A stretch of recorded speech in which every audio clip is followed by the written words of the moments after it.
Zionist state to change its ways is by getting on the streets in tens or hundreds of thousands, in occupying the universities, in severing all contact with Israeli universities and artists, etc. I come to that, but I just want to start to thank you that you are all here in such impressive numbers.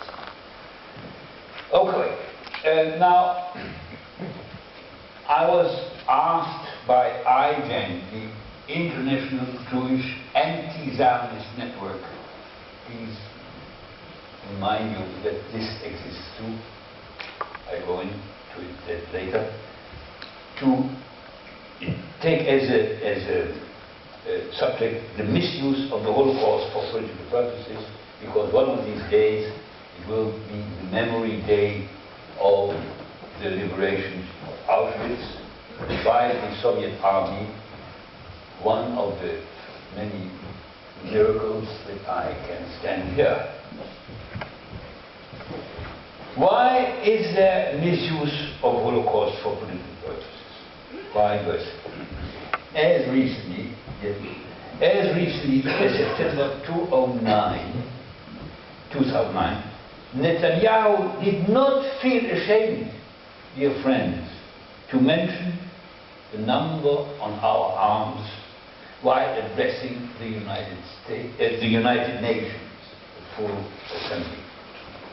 And he misused this attempt, please note that he misused this attempt of the Nazis to dehumanize us, the inmates of Auschwitz, in order to justify an attack on Iran.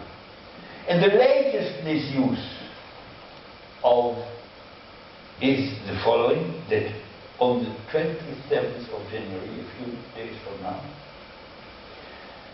the German Chancellor, Mrs. Angela Merkel, will meet on that same day, on the 27th of January, with one of the greatest criminals of the Israeli political scenes, the great hypocrite, the greatest hypocrite of them all, who draws the human face which he has since ages lost, Shimon Peres. They will together celebrate the liberation of Auschwitz, which I think is one of the greatest insults they could do to me. Why is this a despicable misuse? Various reasons. Hardly any of the victims had any sympathy for Zionism. I was educated as German citizen of Jewish belief. That was my education. And Zionism, after Hitler had appeared on the scene, my parents in their circle considered them as equal to that. I will go into that later. But maybe even more important, Zionism never had any sympathy for the victims during or after the Holocaust. There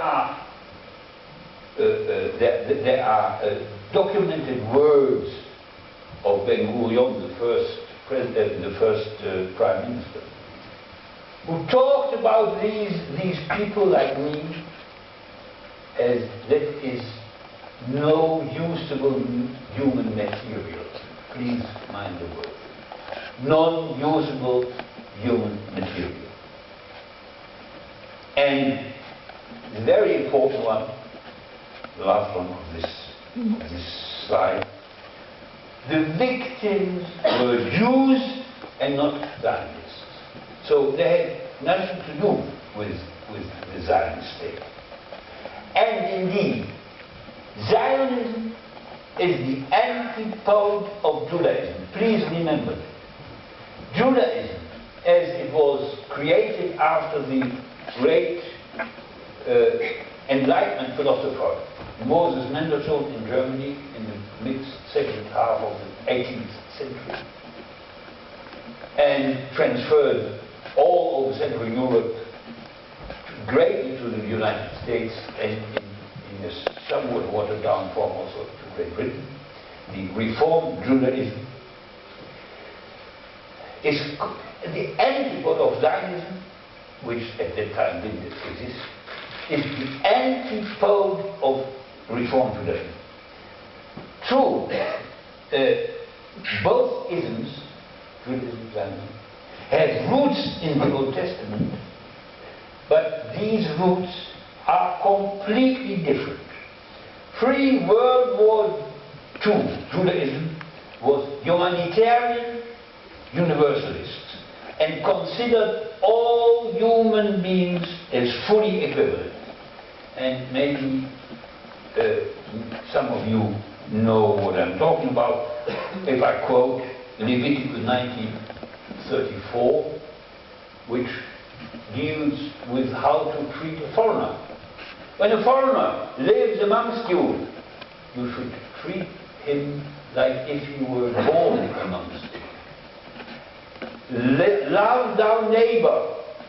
He is like you, not like yourself, that's wrong translation. Love thy neighbor, he is like you. Also you have been a foreigner in Egypt. So, that means exactly the opposite of what the Zionists do with the Palestinians. They should have learned from the Holocaust. Never do that to others. I commit it. And the other one, shorthand description of Jewish, Reform Jewish, or Jewish ethics is Rabbi Hillel, 100 years before Christ, who says, what thou wilt, what thou hast done, don't do to others. That is the whole Torah. All the rest is commentary. And actually, as you know, I come from Holland. I live in Holland now since 1939, and which has a strong Protestant Calvinistic tradition. And when I tell those Protestant theologians that I consider Rabbi Joshua ben Yosef from Nazareth, which Jesus was a firm Reform rabbi, they fully agree. So that is the modern Reform Judaism is very near to Christianity.